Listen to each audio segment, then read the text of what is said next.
കള്ളാക്കുറിശ്ശിയിലുണ്ടായ വിഷമദ്യ ദുരന്തം രാജ്യത്തെ മുഴുവൻ സങ്കടത്തിലാഴ്ത്തുമ്പോൾ 26 കുടുംബങ്ങൾ അനാഥമായ കഥയാണ് കരുണാപുരം കോളനിക്ക് പറയാനുള്ളത്.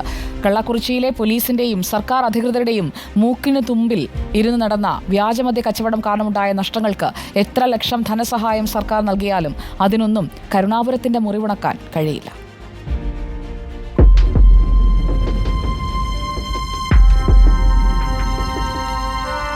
കരുണാപുരം കോളനി കല്ലക്കുറിച്ചി നഗരത്തിലെ SC/ST കുടുംബങ്ങൾ തിങ്ങിപ്പാർക്കുന്ന പ്രധാന ഇടം.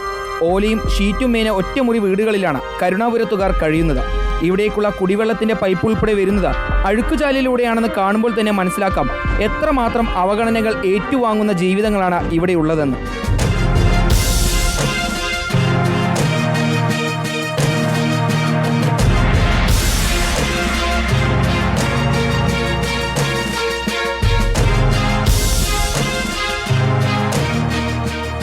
ഇന്നുവരെ ഒരു വികസനവും കരുണാപുരത്ത് വിരുന്നെത്തിയിട്ടില്ല. നല്ല റോഡില്ല, വഴിവിളക്കുകളില്ല.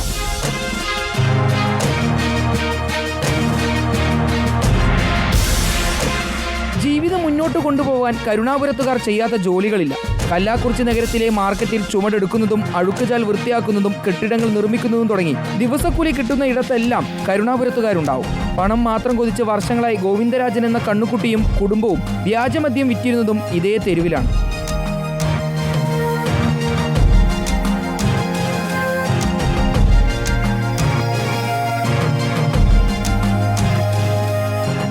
ജോലിക്ക് പോകുമ്പോഴും വരുമ്പോഴും കരുണാപുരത്തെ ഭൂരിപക്ഷം പേരും ചാരായം കുടിക്കും. സർക്കാർ ടാസ്മാക്കിൽ നിന്ന് മദ്യം വാങ്ങി കുടിക്കാൻ വഴിയില്ലാത്തത് കൊണ്ടാണ് ഗോവിന്ദരാജനെ പോലുള്ളവരുടെ കയ്യിൽ ചെന്ന് കരുണാപുരത്തുകാർ പെട്ടത്. കൊള്ളലാഭത്തിനായി മെഥനോൾ ചേർത്തിയ മദ്യം ഗോവിന്ദരാജൻ വിറ്റപ്പോൾ നഷ്ടം മുഴുവൻ ഏറ്റുവാങ്ങേണ്ടി വന്നത് ഈ തെരുവിന് മാത്രം.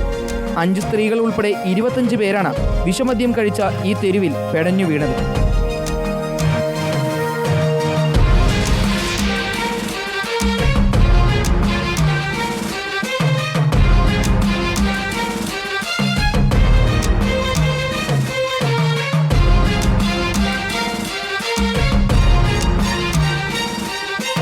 Video journalist വിനൂസിക്കൊപ്പം reporter Iqbal Arkal, in reporter, Tamil Nadu.